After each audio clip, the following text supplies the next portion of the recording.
It was in the year 2012 when the newly formed Creative Media Services Department of the Polytechnic University of the Philippines Communication Management Office incepted a then seemingly ambitious project to create an online multimedia channel for the university.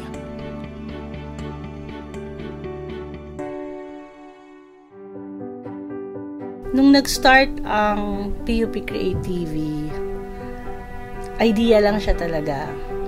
Hindi namin alam kung paano uumpisahan, na wala kaming ni isang gamit. Nasa amin yung concept, yung creativity, nandun naman lahat.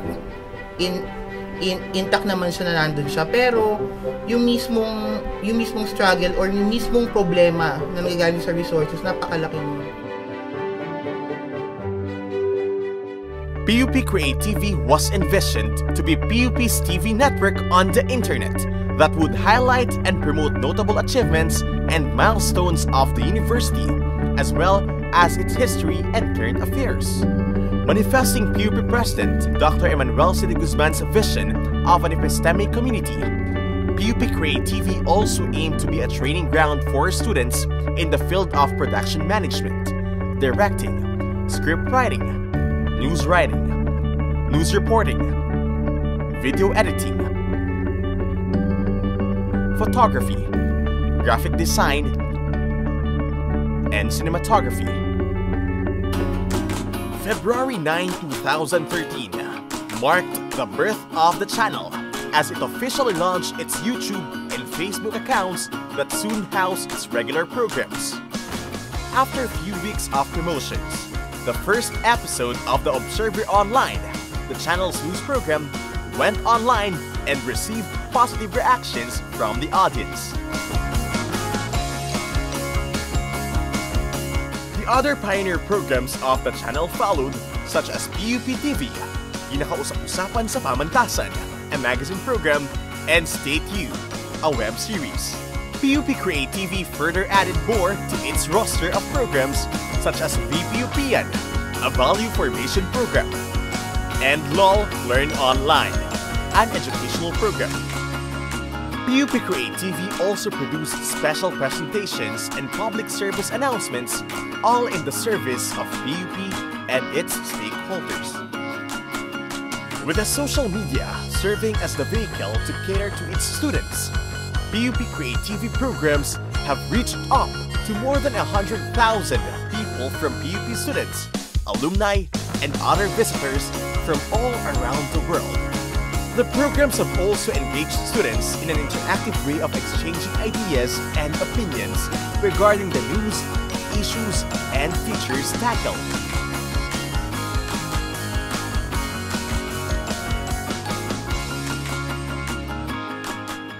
Now, the PUP Create TV remains as the first university-based online channel in the country and is considered as a trailblazer in the area of student affairs and services.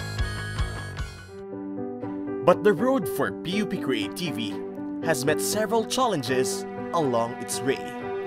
Due to very limited financial resources, facilities, and equipment for production, some programs had to delay programming for certain periods. The Creative Media Artists Society, who provides manpower for the channel, also constantly changes leadership as seniors graduate from the university. Pangalan ng camera namin si Pokyo. Yun ay camera na napanalunan ng mga bata. Yung binili ng mga bata mula sa napanalunan nilang contest, video contest. So, instead na hati-hatiin nila yung pera para sa bawat isa, naisip nila mas kailangan ng PUP Create TV. So, bumili sila ng isang camera. Wala kaming studio.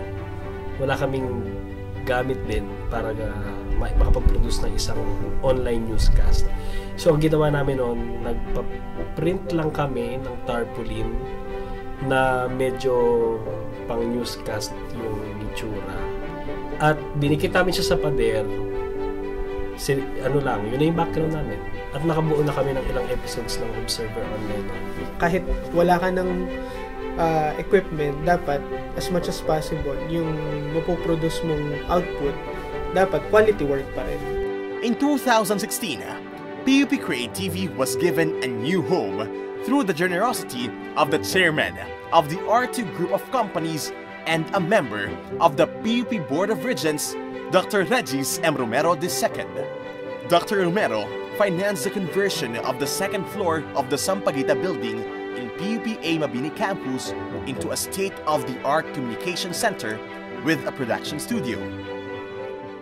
The PUP Bonifacio V. Romero Communication Center, named after the philanthropist and academician father of Dr. Romero, was formally inaugurated last October 3, 2016.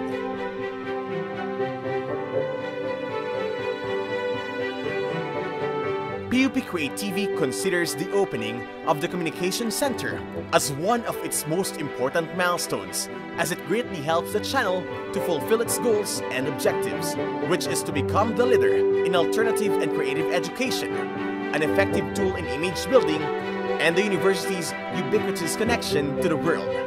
Dr. Romero has also expressed his continuous support for PUP Create TV. The entire family of the Romero, the children, the grandchildren of Bonifacio Romero, dedicate this communication center to his memory and his vision for better opportunities for the Filipino youth. Today we are here representing our father, whose life was dedicated to education and to untiring pursuit for a better future for all. As it plans to explore new boundaries and areas of improvement in the future.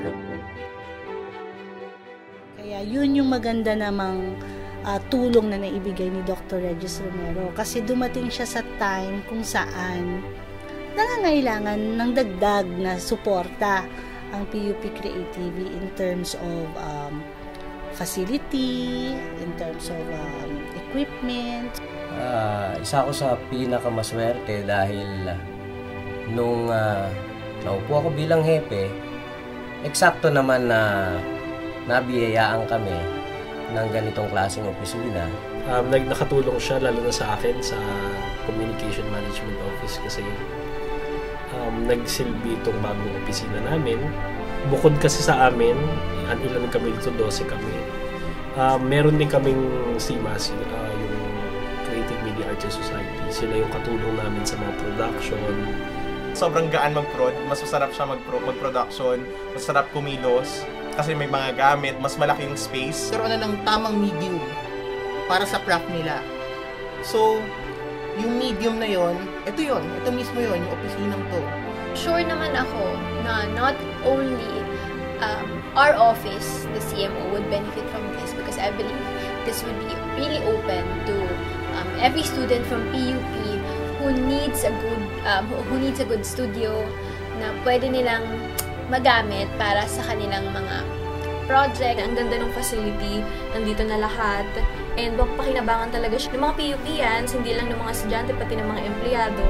So, ayun, very beneficial siya para sa hindi lang po sa office skills kami na i-enhance, pero pati na rin po sa paggamit ng camera. Natututo kami sa mga iba't ibang field, katulad ng mga production, katulad ng mga shoot, tapos nagiging part kami nung mga bagay na hindi namin na dapat maranasan dun sa course namin na meron kami sa College of Education.